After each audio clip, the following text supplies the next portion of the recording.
వంకాయ గోంగూర కర్రీ ఏ విధంగా చేసుకోవాలో ఇప్పుడు చూద్దామండి.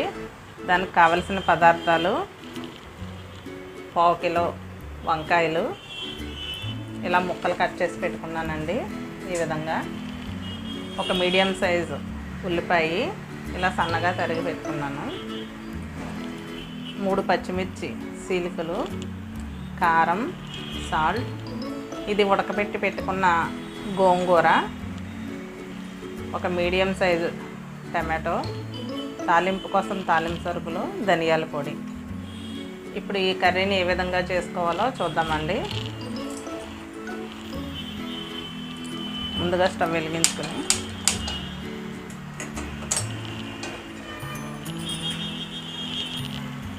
ఆయిల్ వేసుకున్నాం.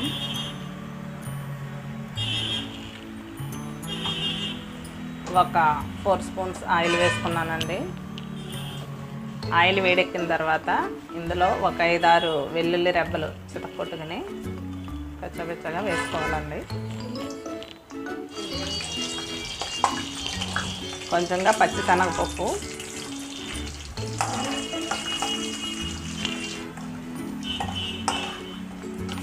ఇవి కొంచెం వేగిన తర్వాత ఇప్పుడు ఈ జీలకర్ర, ఆవాలు, ఎండుమిర్చి కూడా వేసుకుందాం.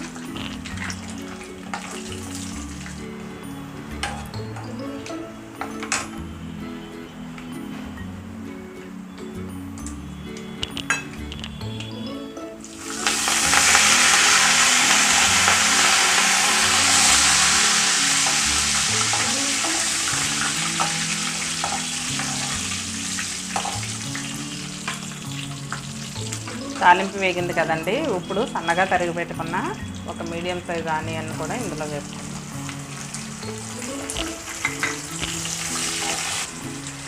పొడవుగా చీల్చి పెట్టుకున్న పచ్చిమిర్చి ముక్కలు,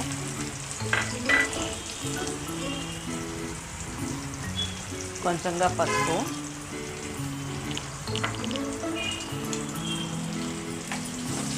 వేసి కొంచెం ఫ్రై చేసుకోవాలి.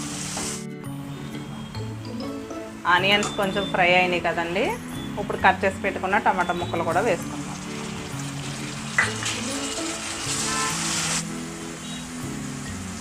దాంట్లో తగినంత సాల్ట్,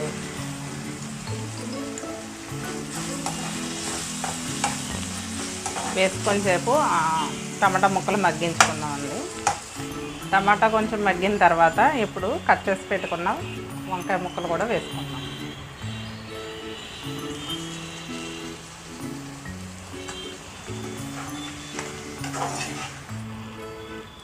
ఇందాక సాల్ట్ వేసాను కదండి. ఇప్పుడు కారం వేసుకుంటున్నాను. నేను 1.5 స్పూన్ కారం వేసుకుంటున్నానండి. మీ టేస్ట్కి తగ్గట్టుగా మీరు వేసుకోండి. అంటే గోంగూర పులుపు కాబట్టి కొంచెం కారం ఎక్కువే పడుతుందండి. 1 స్పూన్ ధనియాల పొడి, 1 స్పూనే ధనియాల పొడి వేసుకోండి. ఒకసారి మొత్తం కలుపుకొని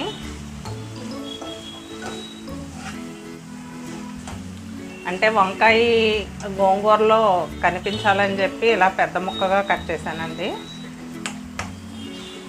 ఇందులో వాటర్ ఏమీ యాడ్ చేయట్లేదండి. వాటర్ వేసుకోవడం కన్నా ఇలా మగ్గించుకుంటేనే బాగుంటుంది. దీనిపైన ఒకసారి మూత పెట్టుకుని కాసేపు వంకాయను కూడా మగ్గించుకుందాం. వాటర్ వేయకుండా వంకాయ మగ్గించుకున్నాం కదండి. వంకాయ శుభ్రంగా మగ్గిపోయిందండి. ఇదిగోండి, టమాటా మగ్గిపోయింది, వంకాయ మగ్గిపోయింది, ఆయిల్ కూడా చూసారు ఈ విధంగా పైకి తేరుకుంది. ఇప్పుడు దీంట్లో ముందుగా ఉడికించి పెట్టుకున్న గోంగూరను వేసుకుందామండి.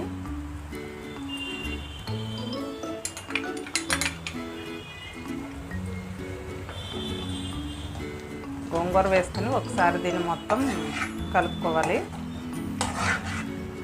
వాటర్ వేయకుండా మగ్గించుకుంటేనే వంకాయ కర్రీ కూడా టేస్ట్గా ఉంటుందండి. ఇలా గోంగూర మొత్తాన్ని కర్రీలో కలుపుకోవాలండి. కలుపుకొని ఒక 5 నిమిషాలు ఉడికించుకుని సర్వ్ చేసుకుందాం. అంటే ఇప్పుడు మీరు ఉప్పు కానీ కారం కానీ మీ టేస్ట్కి తగ్గట్టుగా చూసుకుని వేసుకోండి. గోంగూర కాబట్టి, గోంగూర పులుపు, టమాటా పులుపు కాబట్టి కొంచెం కారం, ఉప్పు అయితే పడుతుందండి. మీ టేస్ట్కి తగ్గట్టుగా వేసుకోండి. కర్రీ చాలా బాగుంటుందండి. ఈ విధంగా వండి చూడండి. రైస్లోకి చాలా బాగుంటుందండి. తప్పకుండా ట్రై చేయండి. ఒక 5 నిమిషాలు ఉడికిన తర్వాత సర్వ్ చేసుకుందామండి. ఈ గోంగూర కర్రీ రెడీ అయ్యిందండి. మీరు కూడా తప్పకుండా ట్రై చేయండి. చాలా బాగుంటుందండి. ఈ విధంగా తయారు చేసుకుని చూడండి.